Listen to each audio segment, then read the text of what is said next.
Le dernier voyage de l'humanité à l'aube du XXIe siècle, le monde était en proie à des changements dramatiques. Les scientifiques avaient averti que les ressources naturelles s'amenuisaient et que le climat de la Terre devenait de plus en plus hostile. Des catastrophes naturelles dévastatrices frappaient continuellement, et l'humanité se trouvait à un tournant décisif. C'est dans ce contexte inquiétant que le professeur Léonard Dubois, un brillant scientifique et inventeur, proposa une solution audacieuse, construire un vaisseau spatial capable de transporter les derniers représentants de l'humanité vers un nouvel espoir, une planète lointaine où ils pourraient recommencer à zéro. Le vaisseau, nommé l'Horizon de l'éternité, était une merveille d'ingénierie futuriste. Sa coque en alliage de titane, lisse et argentée, scintillait sous les lumières du complexe spatial. À l'intérieur, les technologies de pointe se mêlaient à un confort luxueux. Le vaisseau était équipé de moteurs à propulsion interstellaire, de générateurs d'oxygène autonomes et d'un système de navigation sophistiqué. La mission était simple mais ambitieuse, partir vers une exoplanète prometteuse, dénommée Nouvelle Terre, située à des années-lumière dans la constellation d'Orion. Le professeur Dubois, accompagné d'un groupe de scientifiques, d'explorateurs et de quelques familles sélectionnées pour leurs compétences diverses, se préparait pour ce voyage historique. L'équipe se composait également de la docteure Camille Lefebvre, une experte en biologie, du capitaine Hugo Martin, un vétéran de l'astronautique, et de la jeune ingénieure Amélie Roux. Chacun avait été choisi pour ses compétences et sa résilience face aux défis. Le jour du lancement, une atmosphère de gravité et d'excitation régnait dans le complexe spatial.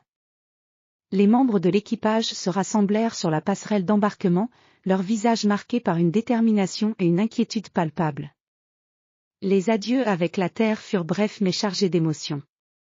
Le professeur Dubois monta dans le vaisseau, ses mains tremblantes mais résolues.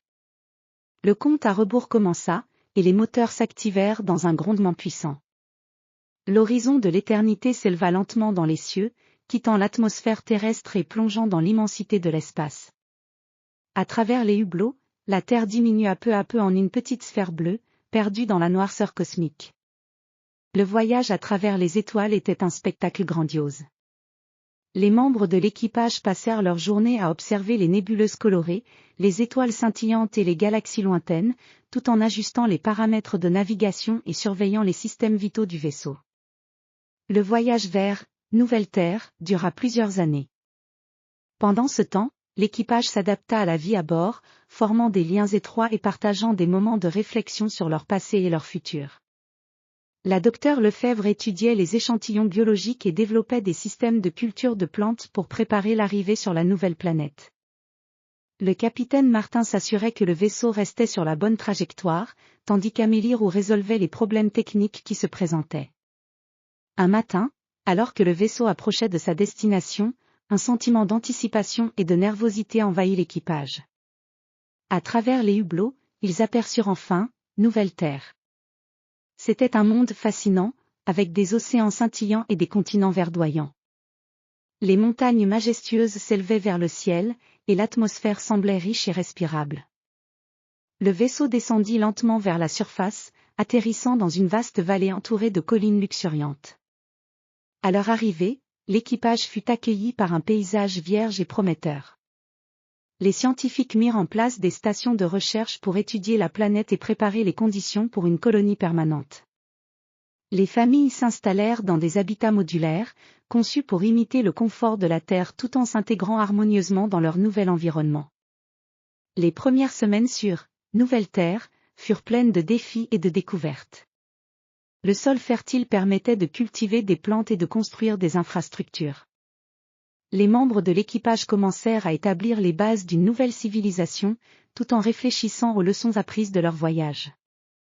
Le professeur Dubois, bien que fatigué par les années de voyage, trouva du réconfort dans le fait que l'humanité avait une nouvelle chance. Il observa le lever du soleil sur cette planète étrangère, un symbole d'espoir et de renouveau pour l'avenir. En voyant les enfants jouer dans les prairies verdoyantes et les premiers bâtiments surgir dans ce monde prometteur, il sut que leur mission avait été accomplie. Ainsi, l'horizon de l'éternité avait accompli son voyage au cœur du futur, marquant le début d'un nouveau chapitre pour l'humanité. Le professeur Dubois et son équipe avaient ouvert la voie à une nouvelle ère, prouvant que même face aux défis les plus redoutables, la détermination et l'ingéniosité pouvaient créer un avenir plein de promesses.